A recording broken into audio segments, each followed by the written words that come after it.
Micah Burton flipped his life upside down when he moved from Minnesota to Texas.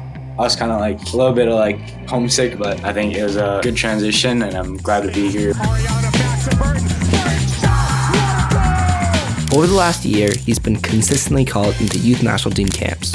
It was us and then the Portugal was on the other side. They were kind of like intimidating us, really. I scored and then it was 1-0. This kid is heating up.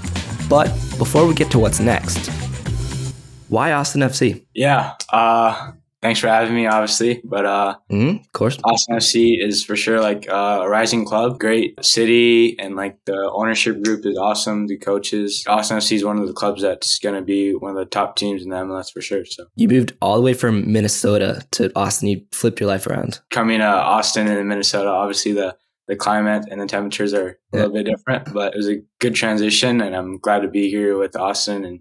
It's honestly been great so far. Playing soccer down there, it's mainly more like there's some indoor, but you also can go outdoor. What's the circumstances? Right. Kind of my whole life I've been playing futsal. That's what's really known there because it's so cold down there, and like you're not really outside playing on the grass, and like it's not hot, so you're literally kind of in gyms indoor playing futsal, and then you kind of like are a little bit more better technically, I feel like, and it's been important for like my role. What's it like to transition from that, as you said, that technical space in futsal to full 11-on-11 with the full pitch, bigger area, and more physical game? Futsal is obviously like way faster, and the ball's a little bit smaller. You kind of have to think a lot more quicker, and so I think that transition to outdoor 11v11 regular soccer it's a much bigger space and more players, and the ball is a little bit more bigger. It's different for sure. Do you feel like you have a leg up on players that started in 11-11, or is it sort of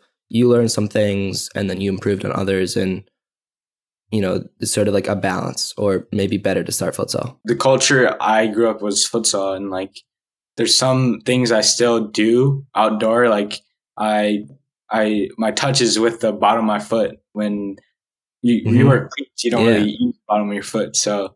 It's like little things like that kind of, and like your movement is kind of like, if you can tell if like he grew up playing futsal, you can tell his little movements and like how he is on the ball. And then some you just look at and you just like know that he like never played futsal in his life, really.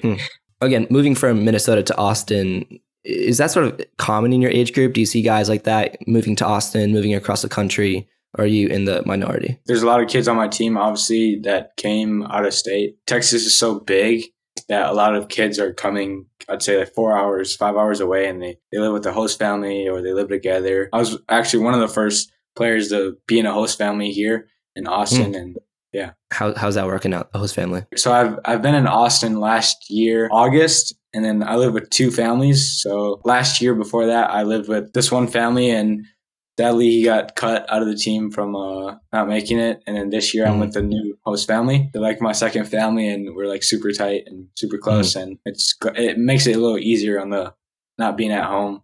So Coach Josh Wolff has actually mentioned you as one of the high potential and sort of exciting players coming out of your age group. He said that some of the standouts of the under 17s right now could see first team action this season or certainly 2023.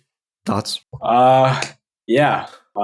Can't really say much, but I mean, it's glad that he's looking at the future of the academy and looking at the young players that kind of have a shot, and giving us a chance to like be with the first team or train with them is obviously good from the head coach. Have you ever spoke with him? Yeah, I have. I mean, I've trained with the first team, and he's a very good coach, obviously, very good person too. So. The tactic element, he's been very spoken for and really did well there, but what do you say his coaching style is? That's a hard one. But when he needs to say something, he'll say something. But usually the assistant coaches kind of take the role in like training, and he'll tell players individually what to do. And like he tells the key players in Austin FC, and then the other players will look up to them and they'll just follow along. So. And then the other day, Matthew McConaughey retweeted a clip of you, and you sort of quote tweeted that. Is he always around the club? Is he watching at practice? I've seen him a couple of times,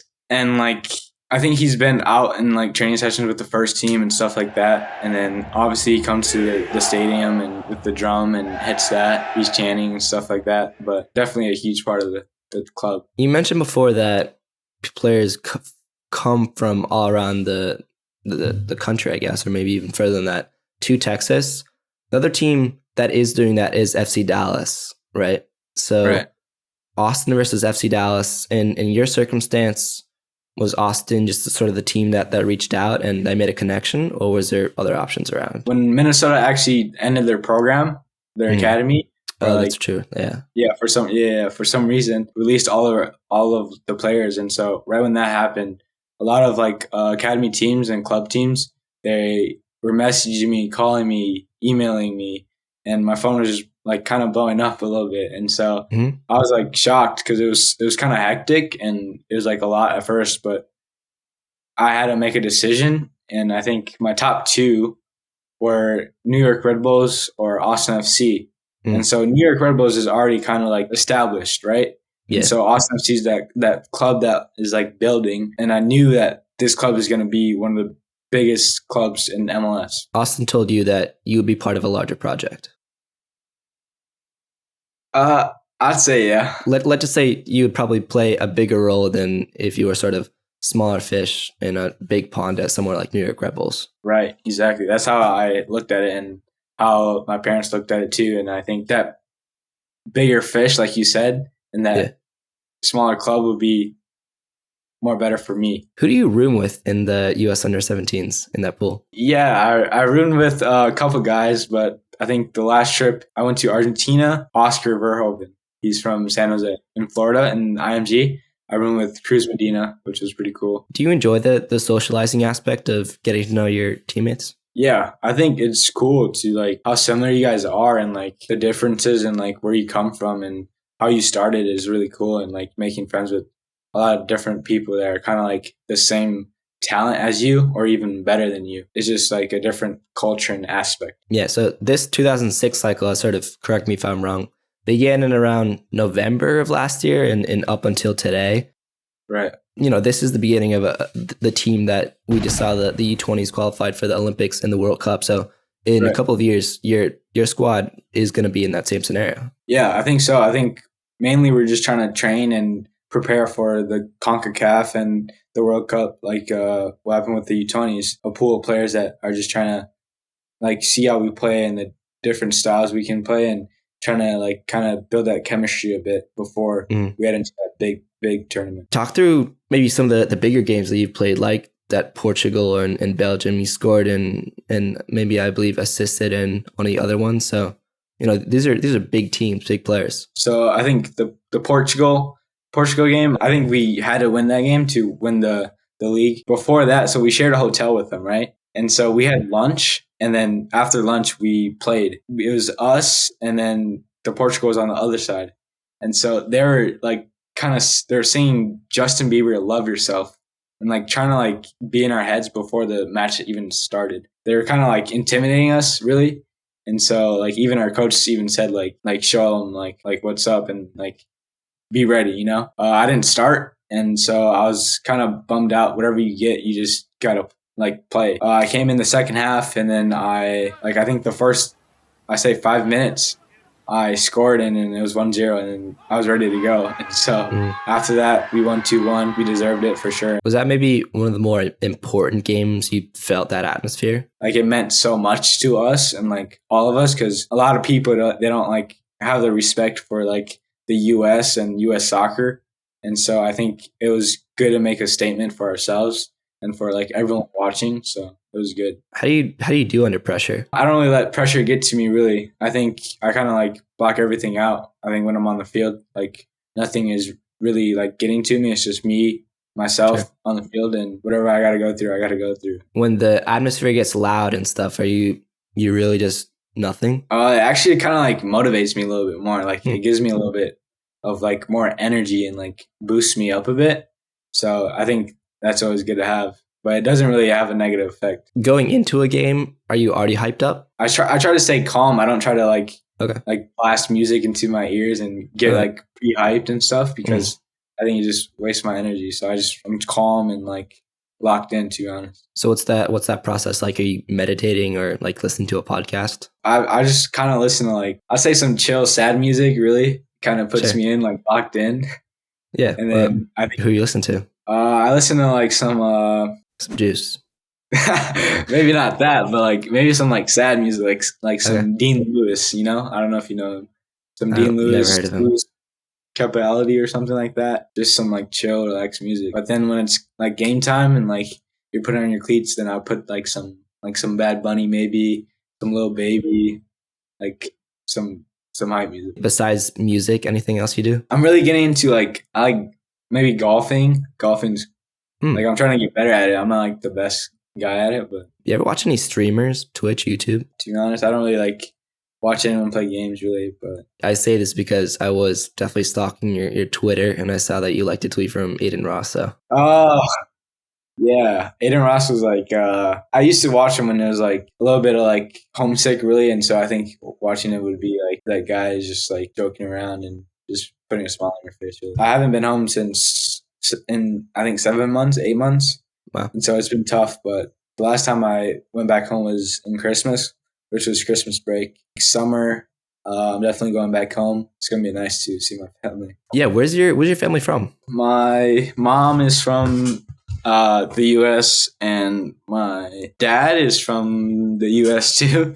Mm-hmm. But my mom's grandpa and grandma, they're from Cambodia. Ever visited? I've never been there before, but my grandpa always tells me about it. Like the culture of it, I've definitely that's what I've been around my whole life. Traveling to tournaments and such, you get to ever check out the locations? I've been to like Argentina and Portugal and Europe. I've been there. The city, the food, I think the people are really important. Argentina, they're more genuine and they're more like they care a lot. When you are traveling in these locations, are you guys like always in that big bunch and in the tracksuits or whatever, or you gotta dress whatever you want?